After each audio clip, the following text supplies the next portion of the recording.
Well, man, I ain't gonna lie, that was a good bring 'em back with a little tangent through inside. Mm-hmm. And right now, right here, right now, we get down to my favorite segment, man. You know what that is? What's that? To be or not to be, man. Let's hear about it. Okay. So, in case y'all don't know, I love Tubi. Shout out to Tubi. I would gladly pay for Tubi. But I'm glad it's free though. So in my spare time, which is few and far between, I like to watch Tubi movies. Tubi TV shows, Tubi commercials. I like Tubi. So this segment, I take a look at a Tubi movie and I grade it 1 to 5 Kool-Aid cups. 1 being the least, 5 being the greatest amount of Kool-Aid cups you can get. I grade on 5 different categories. Those categories being visual quality, audio quality, soundtrack, acting, and the plot. So this week we take a look at the movie Airbnb.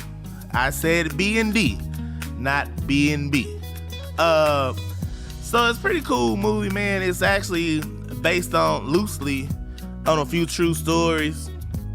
There's definitely some dramatic effects at the end, but it's about a social media influencer who goes on a trip and decides to list her house on Airbnb.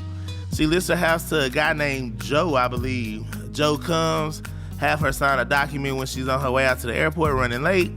She comes back from her vacation and Joe is still there. So Joe is a squatter and he got her to sign a form saying he's a long-term tenant instead of a short-term tenant.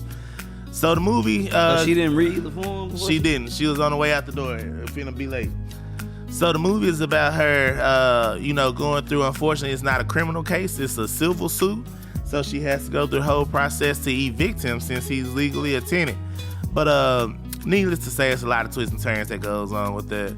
So the visual quality, this was actually a pretty solid movie. It wasn't a Tubi original, which is surprising because it definitely had a solid budget because you can tell how I rate it. The visual quality was solid, man. Like, don't matter if the scenes was indoor, outdoor, in between, in a club, in the house, in a closet, whatever. Visual quality was solid. We're going to get it a 4.5. Man, okay. Good start.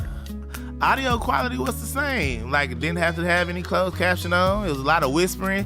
One cool thing about this that I noticed in a lot of Tubi movies, when they were on the phone was actually on the screen that somebody would call you on instead of the home screen acting like you talking. So shout out to them for doing the little details. That audio quality, we're gonna get at a 4.5 too. Little right. This is a good movie. 4.5 average so far. 4.5 soundtrack. Don't really remember anything about it. Wasn't bad. So it didn't stand out. Yeah, it didn't stand out. So we're gonna give it a 3. The acting was cool, man. Joe, he was a good actor. The lead actress, she did her thing. It was definitely some people that, they probably got in because they knew the producer or, little roles here and there. We're going to give the acting a solid 3.75. The plot, like I said, I gave y'all the basis of the plot, but towards the end, when it gets really interesting, I'm not going to say what happened because I want y'all to watch it. It got some really big plot holes in it, like some stuff they should have explained a little more about what was going on and how this happened.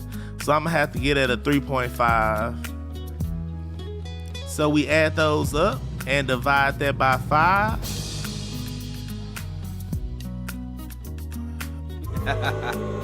Yeah. We have 3.1. I don't know about that one, bro. I think that's a lot. I'm gonna give it about a 3.9. All right. I'm gonna give it a 3.9. Actually, we bumped that to even 4. Shout out to Raven for adding that up or He's doing trying. something, pressing some buttons for me. We're gonna give it a 4. But yeah, man, if y'all on Tubi, definitely check out Airbnb. It's just released this year. Pretty cool movie to watch. Y'all go in there, check it out, run up those views.